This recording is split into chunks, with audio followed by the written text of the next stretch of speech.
Исәнмесез, сез ТМТV телеканалында музыкаль реалити-шоу «Яңа йолдыз» проектын карыйсыз. Минем исемем Гөлназ Сәфәрова. Зур кастинг артта калды. Конкурсантлар үзләренең остазларын тапты һәм җитди мастер-классларда артта калды. Хәзер исә конкурсантларны яңа сынау, яңа этап көтә. Бүген аларның яртысы «Яңа йолдыз» проекты белән саубуллашачак.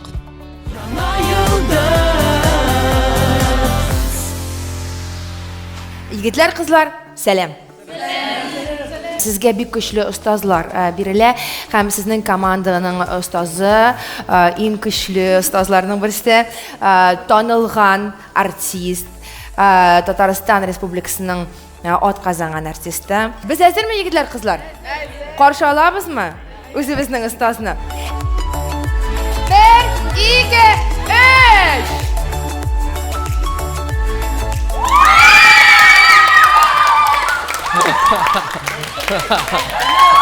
Ой, сәмсіз.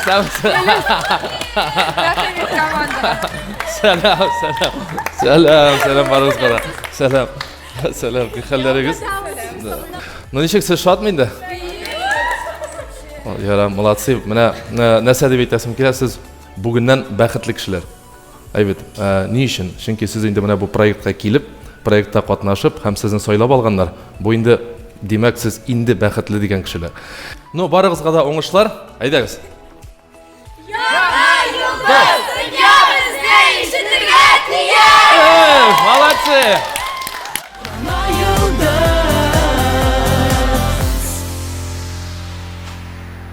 Всем добрый день. Меня зовут Мария Мелик-Посаданова, я руководитель образовательной программы мастерской Лины Арифулиной, а также педагог в этой мастерской по актерскому мастерству и сценической речи. И вот речью мы сейчас и будем заниматься. Не бойтесь, сейчас максимально свое тело раскачивать. Нужно вас немного разморозить. Давайте, да. Вверх-вниз, спина обязательно. Да.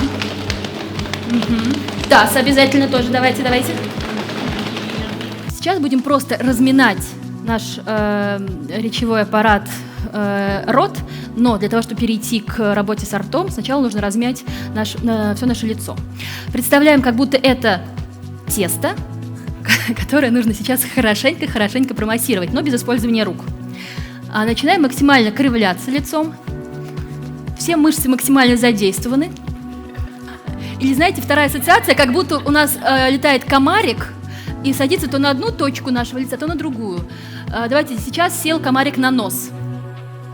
Надо его стряхнуть без использования рук. А руки у нас связаны, потому что нас поймали, связали и держат в заложниках. Давайте. Итак, вставили. И сейчас будем проговаривать текст.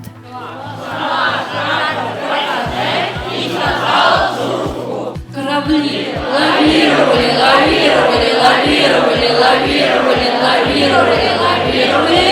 Да не вылавировали. Корабли лавировали. Давай. Не вылавировали. Космос. Мотивация. Мысль. Не обязательно говорить громко, можно говорить тихо, но так, чтобы вас услышали. Вот это сейчас было очень ценно. Мандарин. Оранжевый. Апельсин. Музыка. Сцена. Аплодисменты. Не. Я буду причем каждому из вас давать сейчас разные задания. Сейчас нужно придумать небольшую импровизацию, этюд. Это маленькая зарисовка. Как нам показать сейчас поезд?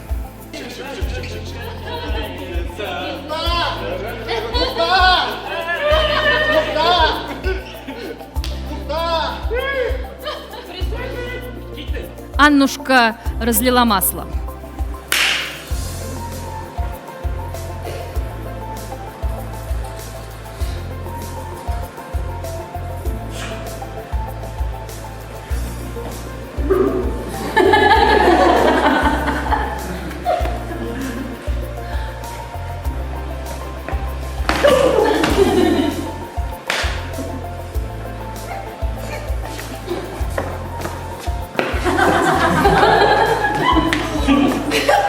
сережки.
Давайте представлюсь, меня зовут Артем, я являюсь педагогом мастерской Лины Арифулиной, и я преподаю сценическое движение.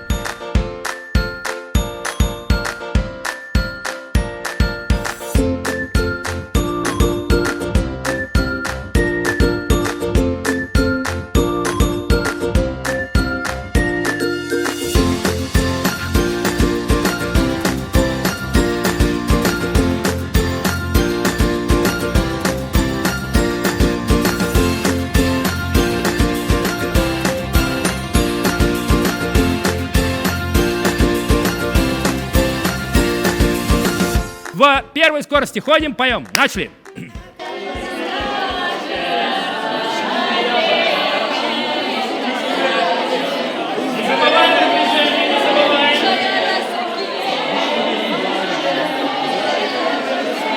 Вторая скорость. Руки с кармана собираем. Руки с кармана собираем.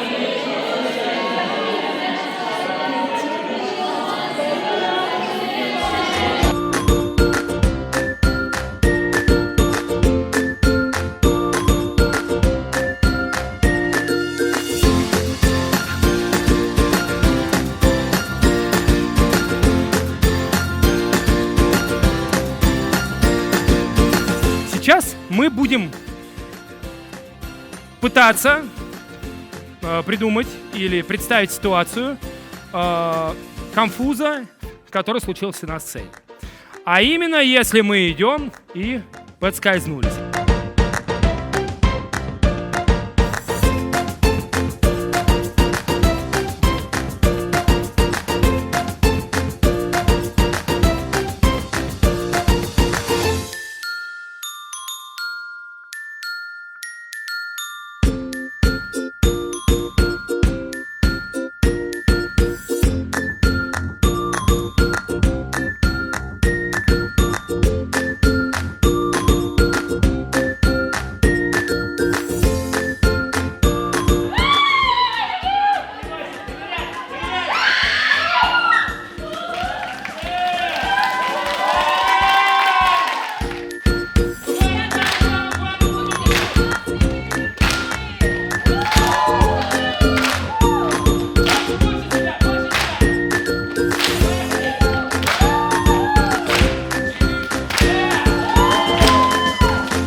Dostlar, әйдәгез, хәзер үк икенче команда белән танышыйк. Менә алар, егетләр, кызлар, әзер килегез минем яныма тизрәк килегез.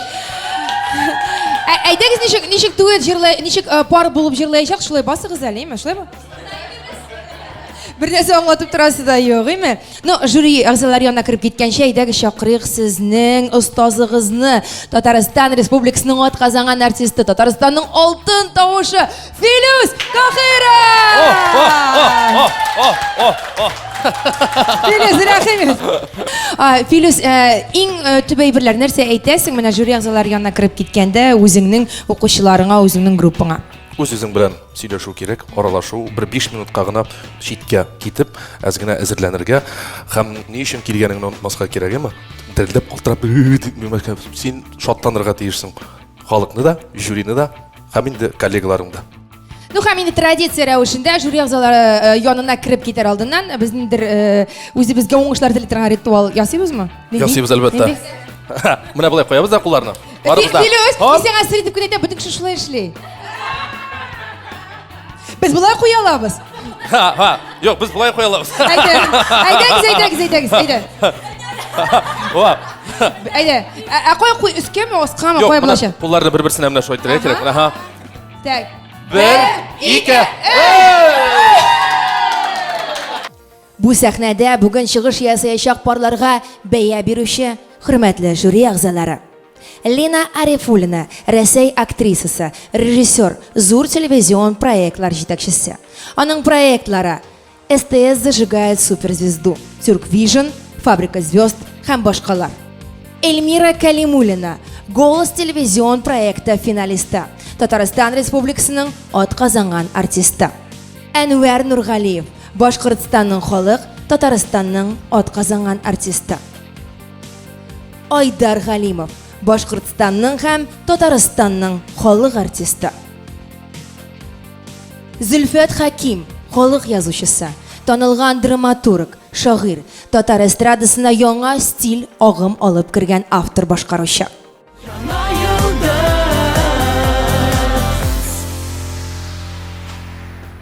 Жюри әгъзалары һәм тапшыруның продюсерлары безнең катнашучыларны парлаштырды. Юк, алар дуэт буларак җырламаячак. Алар бер җырны икесе ике төрле итеп башкарырга тиеш. Төрле жанрлы һәм үзләренең стильләренә туры китереп. Кайсысы яхшырак җырлый, шунысы проектта кала. Жюри әгъзалары кемне сайлап алыр? Безнең каршыбызда хәзер Филус Кахиров командасы чыгыш ясар. Шляпаңны не подведи. Давай.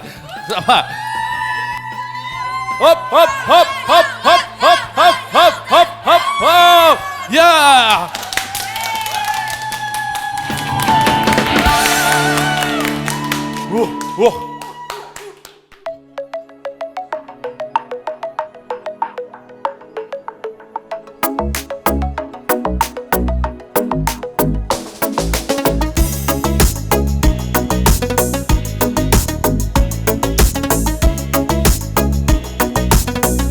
Keyfe eybet. Күңлең акар бер теге, сәңгәр күктәй күзләрең, кышкы сафлык бар үзеңдә, шуңа нурлы йөзләрең. Күңлең акар бер теге, сәңгәр күктәй күзләрең, кышкы сафлык бар үзеңдә, шуңа нурлы йөзләрең. Күреп туя алмый күзләрем, сине йөрик күзләп, берушалла. Җирдән сиңа бирәм дигезләп, күреп туя алмый күзләрем, сине йөрик күзләп, берушалла. Тапсам җирдән сиңа бирәм дигезләп, берушалла. Тапсам җирдән сиңа бирәм дигезләп. Hey җаным,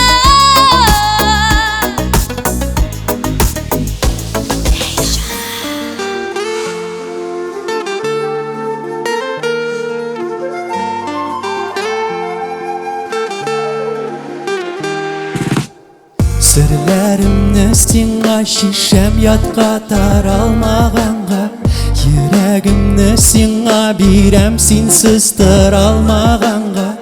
Серләремне сиңа шишәм ятка таралмаганга, Йөрәгемне сиңа бирәм, синсез тора алмаганга. Күреп туя алмый күзләрем, гел йөрим сине күзләп. Бер җылы тапсам җирдә, сиңа бирәм тигезләп. Күреп туя алмый күзләрем, гел йөрим сине күзләп. Бер җылы тапсам җирдә, сиңа бирәм тигезләп.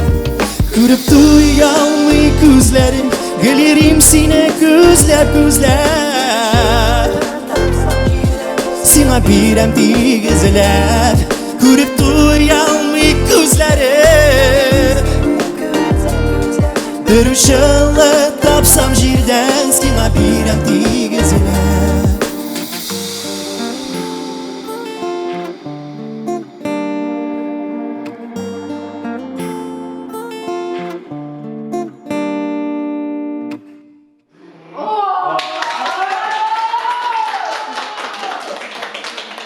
Роберт, гүзәл гафу итегез, бу композициягызны мин кирип арагызга бузарга тиеш булам. Менә ул ике башкаручы бер үк җырны башкардылар. Рамил Аймаддинов репертуарыннан Сиңа дигән җыр, ләкин җыр гомумән икенче төрле яңгырады. Шулай бит, гүзәл башкаруында һәм Роберт башкаруында.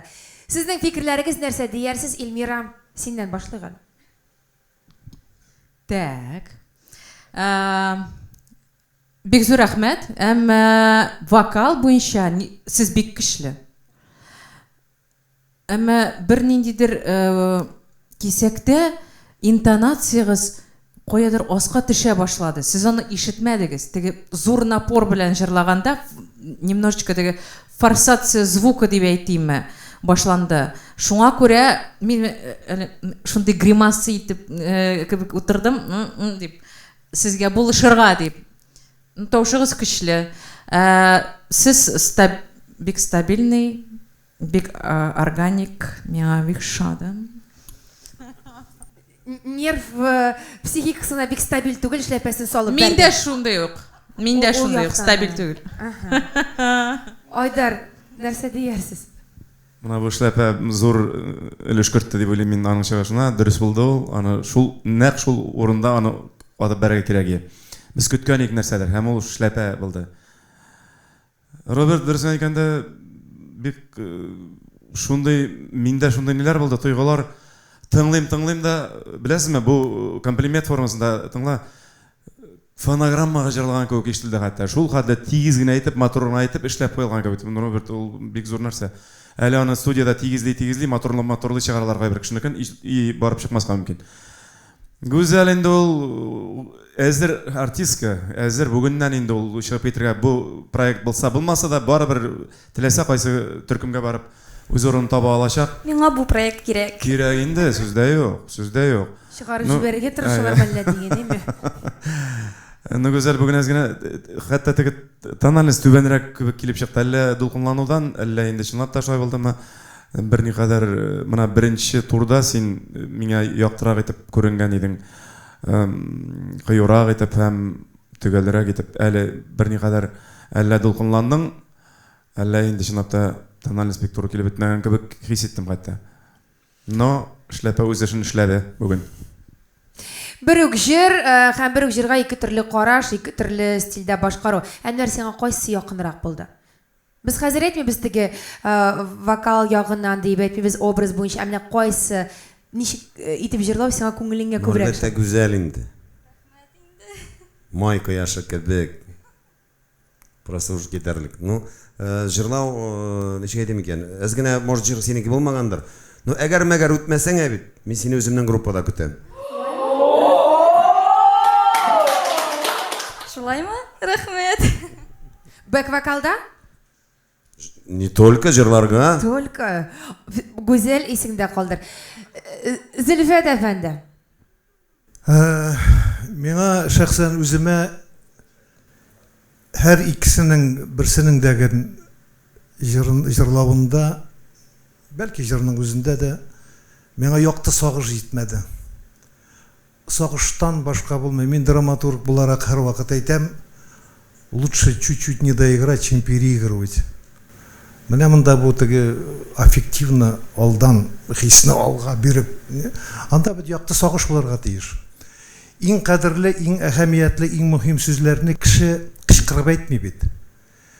Урамда кеше кычкырып йөрсә, мин сине яратам дип, аңа беркем дә ышанмый. Син яраткан кешенең колагына пышылдасаң, кайнар сулыш белән мин сине яратам дип, ул эреп китергә мөмкин. Урамда сүгенеп үтерәм дип йөргән кеше беркайчан кеше үтермәй. Килеп сиңа тыптың гына янаса, мин сине үтерәм дип, ул үтерергә мөмкин. Менә бу җырда гафу итегез, сез кыяфәт тә бар, Шләпәдә бар. Шләпә дә бар, яхшымы начармы. Бөтен нәрсә бар. Әмма менә шул яктысы, бит барыбер бу җырда моң булырга тиеш ул. Бу бит ике кеше арасындагы мәхәббәттә ул теге яратам, теге кроссовка киеп сикереп йөргәнә түгел бит ул. Ул гомумән мәхәббәт тә, бәхет тә ул теге газап белән бер төргәктә була һәр вакыт. Һәм җырда да шулай булырга тиеш, минемчә. Минем фикерем шул. Зөлфәт Хәкимнең һәр җөмләсе цитата итеп алынырлык. Лина. Супер, просто спасибо вам огромное. Вы прям вносите какую-то, не знаю, такую чистоту в наш шоу-бизнес. Вы нас так заземляете в хорошем смысле этого слова, поэтому спасибо вам огромное. Рахмет, Бигзор Рахмет Сізге. Что по мне? Я не про смыслы, потому что для этого у нас есть уважаемые мои коллеги. В принципе, вот все это пока сейчас никак. У вас у обоих. Это недоделанные работы, недоделанные артисты, недоделанный стиль артиста. Я не понимаю, кто это. Понимаете, ведь обязательно должен быть архетип, миф у артиста. Вот выходит артист, и я понимаю все, по движению, по всему, кто он, из какого мира, к чему он принадлежит. Тут я ничего не поняла. Ну, вроде мило, вроде хорошо, вроде пробовал там что-то заигрывать, глазками там что-то шебуршать, шляпы бросать. Но все это такие инструменты, которые владеют все. А мне думается, что должна быть просто душа. Вот, и свое тащить свое, потому что все эти жесты я уже видела 150 раз. Может, у меня опыт просто большой, сидения в конкурсах. Поэтому я сейчас в том, что все неудовлетворительно, нахожусь в состоянии или тот, или та. Но может перевесить один момент, который называется: я задам один вопрос, и я жду очень правильного, точного на него ответа. Для чего вы хотите быть артистами? Подумайте, пожалуйста. Если вы найдете мне правильный ответ, который тронет мою душу, я поставлю вам свой голос. Любой человек, который выходит на сцену и выступает перед людьми, перед зрителями, всегда хочет донести что-то. Секунду. Вы сказали уже несколько слов, которые пропустили мое время, 15 секунд. Любой человек. А вы-то кто? Я — это я. Так я хотела услышать я. Неправильный ответ. У вас что? Я хочу найти своего слушателя. Ищите. Тоже неправильный ответ. Друзья мои, это все очень непросто. Но будем голосовать. Жюри әгъзалары нәрсә дип әйтерләр, кайсыгызны үткәрерләр, бәлки икегезне дә төшереп калдырырлар. Моны хәзер без күрәчәкбез. Айдар, башлыйбыз сездән. Роберт. Эльмира, син кемне үткәрәсең алга таба? Роберт. Лина.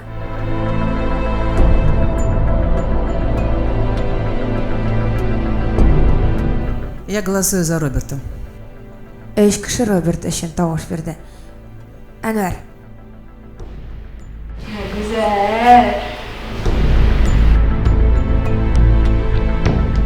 Güzel.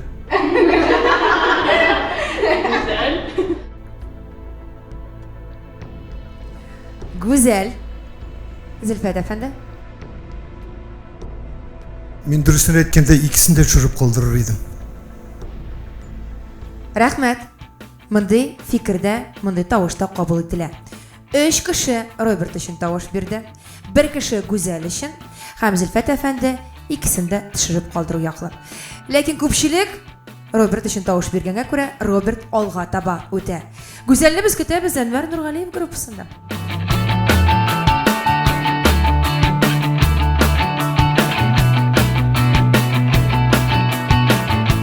Әйдә, уңышлар.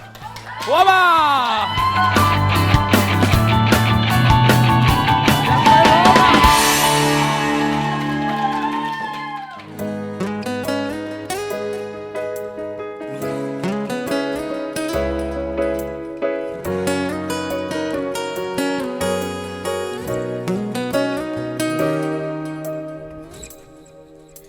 Күткәнсеңдер әткәй, кайталымадым.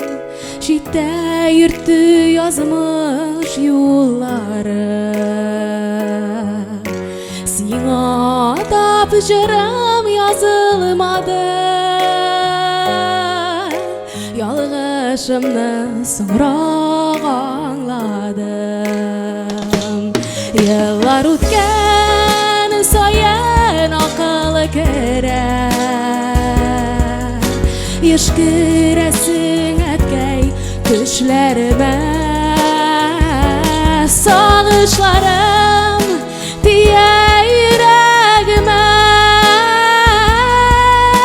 Кайтып булмый ләкин үткәнгә.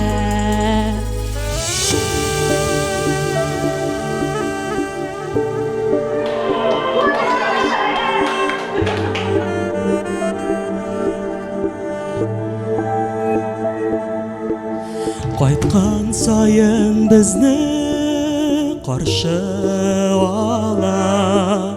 Үй каршында үскән миләшек. Сагынабыз сине барыбыз да. Кирәк чакта җитми киңәшең. Еллар үткән сайын акыл керә. Ешкерәсең әткәй төшләремә. Сагышларым тия йөрәгемә. Кайтып булмый ләкин үткәнгә. Еллар үткән сайын акыл керә. Ешкерәсең әткәй төшләремә. Сагышларым тия йөрәгемә.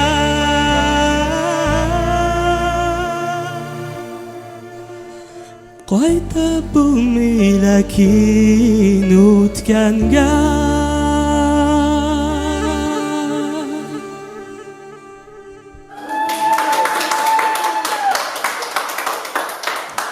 Айдар әмнә монда минем хашында күңел халәте көчкә тынычланып, менә елыйсы килеп күзләргә яшь килде хәтта.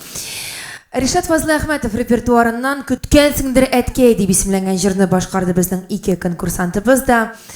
Самат, Айла. Икесе ике төрле итеп башкарды. Сезнең фикерләрегез, Айдар, башлыйбыз сездән. Мин бераз бик нейне кермәскә тырыштым, ничектер мәгънәсенә. Bu yoluсы. Чынлап та үзем читкәрәк алып китәргә. Чынлап әйтәм. Чөнки бу тема бик җиңел тема түгел. Ну, җик дип әйтергә. Тагын инде сәхнәгә куям. Саматны да, Айланы да. Тагын залдан карыйм, тамашачыларның фикерләрен ишетәм, күрәм кебек. Саматның барып җитте ныграк, сүздә юк. Дип уйлыйм. Бу очракта бүген теге беренче турда бер төррәк булса, бүген Айланы икенчерәк күрдем, бераз әллә дулкынланды, әллә бик кирип китә алмады инде. Бардыр. Самат, бер генә киңәшем, теге ничә еллар сәхнәдә буларак, син бу инде ни, булай киңәш кирәк булачак киләчәктә. Теге вокал гына түгел, эмоциялар гына түгел, ничек җиткерү генә түгел, тышкы кыяфәтне дә карарга тырыш, ярыймы, теге небрежность булырга тиеш түгел сәхнәдә. Мына аңлагансыңдыр. Чыкканда мына мин ничә ел сәхнәдә, әле дә бүген дә чыкканда 100 тапкыр мына поясым дөрес тора микән, күлмәгем чыгып тормый микән дип карадым, беләсеңме? Син дә шулай кара һәр вакыт чыкканда. Мына бу онытмаска киләчәк. Ну, теге мөһим не түгел. Ну, сәхнәдә неләр булмый, теге вакытияклар булмый. Кемдер шуны күрәчәк, һәм шуны карап утырачак. Беләсеңме? Шуның өчен генә. Шуңа киләчәктә сиңа ярдәм итсен бу. Ярым, рәхмәт. Рәхмәт сиңа. Зөлфәт әфәнде. Нормально дип комментарий берди. Иркшегә нәрсә инде ул? Бик нормально нәрсә тагын. Просто балакны чөчү тустарса. Инде килә башлады. Мен просто өйләнмәгән, шуңа күрә теге.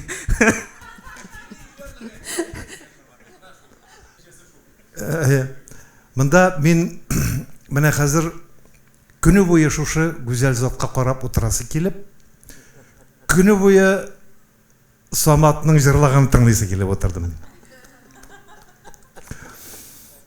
Айлыға соқланып, ғашық болып қарт болсам да қарап отырам, рәхәтләнеп, менә шулай матур жырларға керек, менә шулай матур жырлайсы еді деп соқланып, Саматны тыңлап отырдым. Менә шул әйтәсе келген сөзім шул. Барысы да аңлашылды. Әнвәр? Менә быелсы минем беренче мәртә күңелләр тулды. Мин кичә йоклар алдыннан әтинең бөтен язмаларын карап утырдым, җырлаганын. Менә чынлап та әйләнеп син матурсың, ялт итеп торасың җүдәк. Ну, әз генә нәрсәдер җитмәде. Бәлки каушагансыңдыр. Менә Самат җиткерде.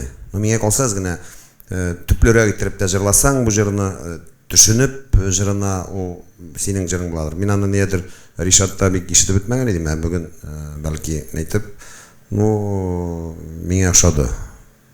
Икегез дә чынлап та Зөлфәт абай әйтмешли, сиңа карап сокланып, синең тавышыңны тыңлап, мин күңелем белән елап утырдым. Ну, төпләргә китеп җырларга кирәк. Ну, җиренә җиткереп, аңлап, һәрбер ни. Эльмира, синең күзләреңдә тагы менә бу икеләнүне күрәм мин. Сез беләсезме, миңа нишләптер ошамады. Ни Самат, ни Айла? Менә шул җыр булмаса, ул сезне берничек тә бу хәлдән чыгара алмас иде. Менә хәзер җырны алмыйбыз. Ул бик көчле, сүзләре дә, мәгънәсе дә. Минем дә гаиләдә бик авыр хәлләр бар әти белән. Менә вокал буенча, вокал да түгел, ну, миңа менә әйтергә сез 100%-ка бирелдегез дип, мин көттем сездән. Менә сез җиткерә аласыз икән, сез җиткерә аласыз. Мин белмим, нәрсә булды сезгә. Аңламыйм мин. Җыры әлбәттә 100%-ка, 1000%-ка ул бик көчле. Менә ул сезне генә саклады. Сезне җыр саклап калды. Лина нәрсә дип әйтер? Я сейчас вот хочу, коллеги мои сказали очень много с разных сторон. Я хочу проанализировать, как вы были на кастинге оба и как вы стали сейчас. И хочу вам сказать, что, Айла, вы также на кастинге пели с пониженной интонацией, как, собственно говоря, и сейчас. У вас прям все время хочется вас поднять интонационно, и это прям по уши бьет. Так и было, в принципе, и на кастинге. Но там было не так заметнее. Может быть, просто другая песня, другого характера. Здесь прям проявилось все по полной программе. Видимо, вы за этим не проследили. Самат, у вас есть тенденция быть бабайкой. Прям бабай такой. Неповоротливый, монументальный. Вам сколько сейчас лет? 23. 23. Что вы будете делать, когда вам будет 35, 40? Вы уже ведете себя так, как будто вы очень большой взрослый человек. Уставший, неповоротливый, тело не работает, даже с таким форматом, как у вас. Выступление было хуже. Вы покорили меня на кастинге. Вы как-то играли, у вас все, вот от вас вот искры шли, энергия шла. Сейчас это просто какой-то, не знаю, это очень все серо. Поэтому от кастинга до сегодняшнего момента я не вижу прогресса. Я не вижу что-то такое, что могло вас показать с другой стороны. Поймите, это и есть проект. Вы каждый раз показываете себя для того, чтобы показывать что-то новое. Для этого есть промежуток времени, чтобы подготовиться. А сегодня это одно из самых неудачных ваших выступлений у вас у обоих. Извините, я тоже соглашусь. Это, мне кажется, у него шаг назад произошел. Абсолютно. По сравнению с первым. Да. Я теперь думаю, а чем мы там очаровывались-то? Что мы так очаровались? Вы были одним из последних в этот день кастинга, я помню. Мы уже были уставшие, там, то есть уже как-то все, вот, глаз где-то замылился, и вдруг появились вы. Вы дали какую-то нам надежду, вы дали нам вообще вдохновение. А сейчас я просто вижу какого-то социального работника, который захотел петь, но не артиста. Вот отсюда идущего со звуком. Что случилось? А зачем вы отвечаете за него? Песня Песня не ваша? Нет, песня моя, очень песня. Просто проконтролировать себя в этой песне я не смог, в плане того, что смысл. Я сдержался больше всего, чтобы не пустить слезу, чтобы не уйти по вокалу. Пустили бы, Господи, пустили бы. Үзеңне тотма. Менә син чылап җибәрсәң, все. Син сәхнәдә булдың икән. Син үзеңнең җаныңны, тәнеңне безгә бит бирергә тиешсең. Ну, әзрәк сәер булыр иде елый-елый җырласа. Ну и просто видишь... Мин дә шулай ук елый-елый җырлыйм бит. Вот просто видишь, и ты стал старше и нуднее. Понимаешь, когда ты стал сдерживать. Ты молодой еще, у тебя все должно быть открыто. Бу фикерләрдән соң син үтмисең, мин үтәм кебек монда. Мин генә үтәм кебек алга таба. Ну, шулай да әйдәгез әле тавыш бирә башлыйк. Һәрберегезнең минусларын ишеттек. Кем алга таба үтәр? Айдар. Мин теге проектта Айланы саклап калдым, инде бүген саклай алмыйм, бүген Самат стимул бирәм. Эльмира. Саматка бирәм мөмкинлек. Лина. Самат крайний раз. Әнвәр. Саматка бирәм шул. Зөлфәт. Әлбәттә Самат, әмма тегесендә бик теге ни ясаган юл безне күтәргәне, әйе. Менә шундай алга таба шундай булсын дигән теләктә. Самат, әйдә ачыл һәм беренче тапкыр тудырган хисләрне кабаттан әйләндереп кайтар, ярыймы? Самат, без сине алга таба көтәбез. Айла, елмаеп сау булашабыз, белән молодец, синең белән сау булашабыз. Рәхмәт бик зур.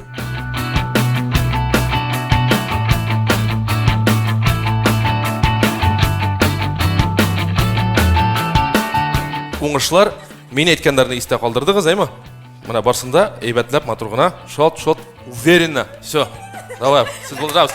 Поддерживаем. Әйдәгез. Давай, без сезнең белән. Уңышлар.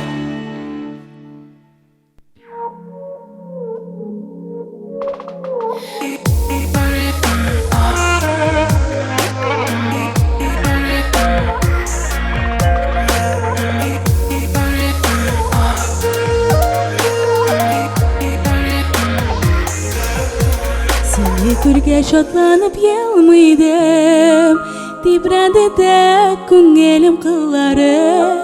Тойдым шунда аңладым, ышандым. Сиңа илткән нурам нулары. Күрдем шунда аңладым, ышандым. Сиңа илткән нурам юллары. Исәнме, бәхетем син хәзинәм. Гомер буе көткән эзләгән, күкләр язган газиз язмышымны. Укыдым мин синең күзләрдән. Исәнме, бәхетем син хәзинәм. Гомер буе көткән эзләгән, күкләр язган газиз язмышымны. Укыдым мин синең күзләрдән.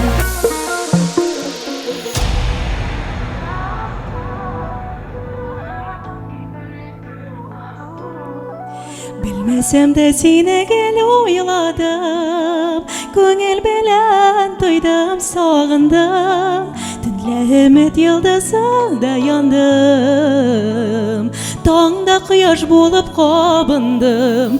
Исәнме, бәхетем син хәзинәм. Гомрем буе көткән эзләгән, Күкләр язган газиз язмышымны. Укыдым мин синең күзләрдән. Исәнме, бәхетем син хәзинәм. Гомрем буе көткән эзләгән, Күкләр язган газиз язмышымны. Укыдым мин синең күзләрдән.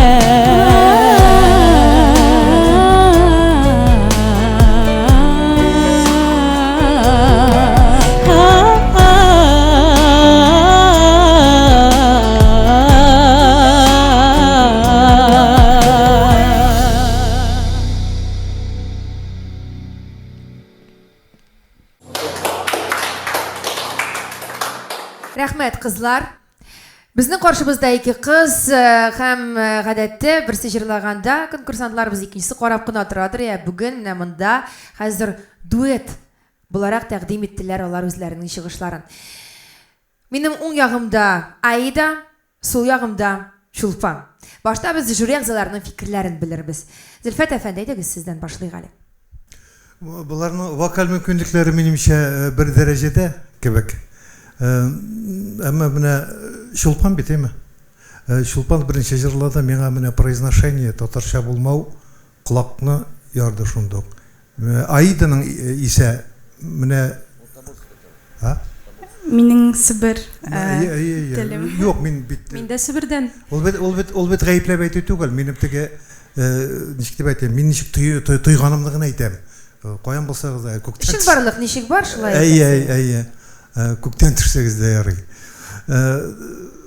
Аиданың менә җырлавы, менә аның дикциясе, аның теге артикуляция миңа ныграк ошады. Шуны гына әйтә алам. Айдар Галимовның күзләрендә хәтта яшь күрдек. Номер тулысынча тәэсир итә алдымы, яисә кайсының вокалы сезгә күбрәк тәэсир иттеме? Шуны тагын син дөрес күрдең, мин икенче тапкыр бүген нәймен монда төер килеп тыгылды.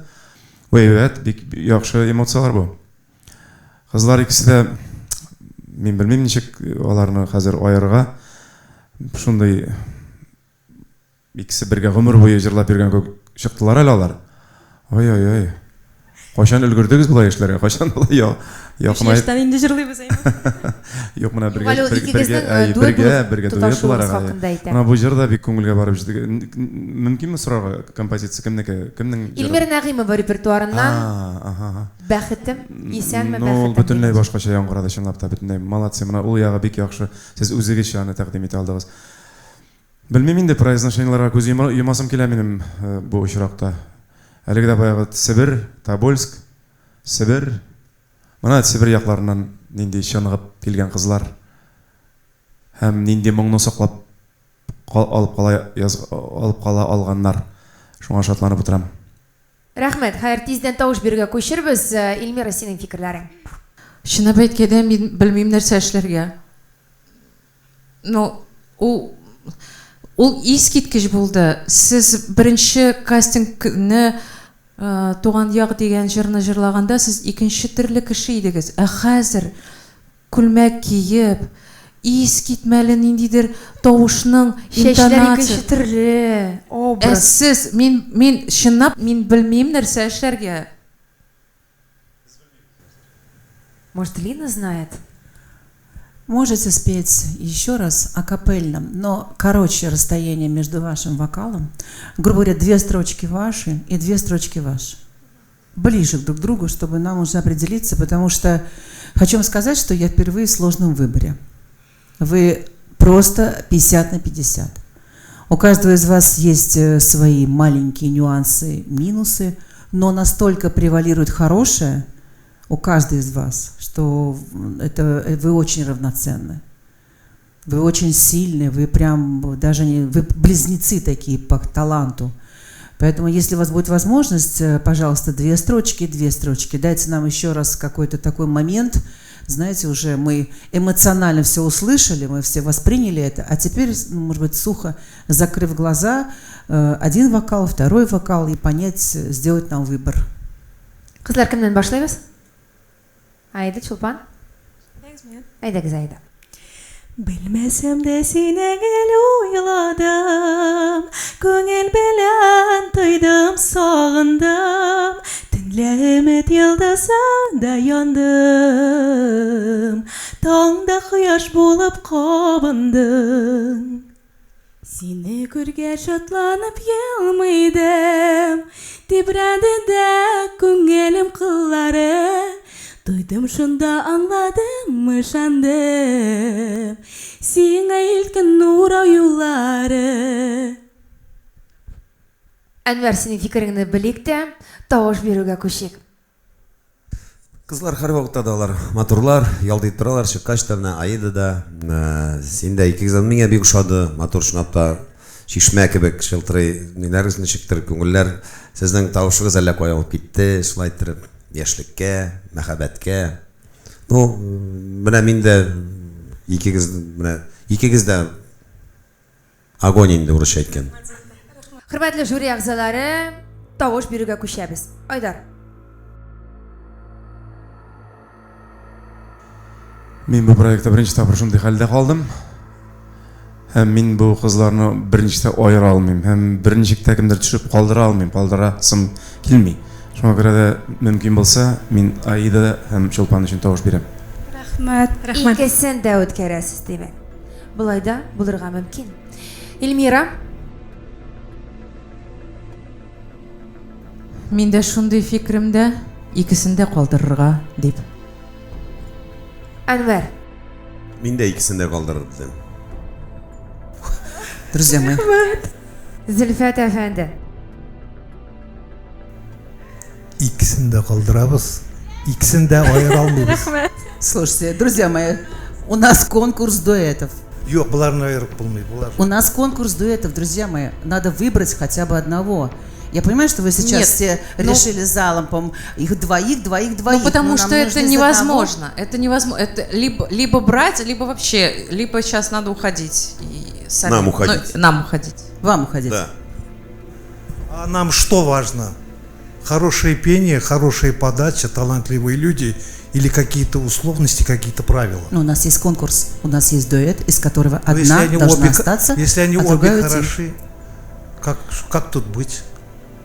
А чем мы измерим, на каком безмене сейчас измерить, кто из них лучше? Ну, коллеги, есть формат, который, собственно говоря, никак не избежать, но я не могу идти против моих коллег, которые просто четвером единогласно проголосовали, что они за. Я тоже за обеих.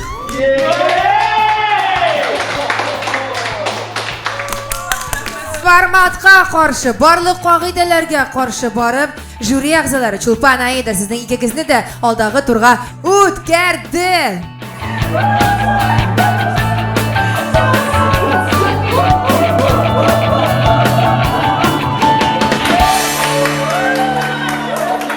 Сез бүген Яңа Йолдыз проектының ярым финалына кемнәр үтүен күрдегез. Киләсе атнада без сезне калган ярым финалистлар белән таныштырырбыз. Шушы урында мин Гөлназ Сәфәрова сезнең белән сау булашам. Исән сау булыгыз.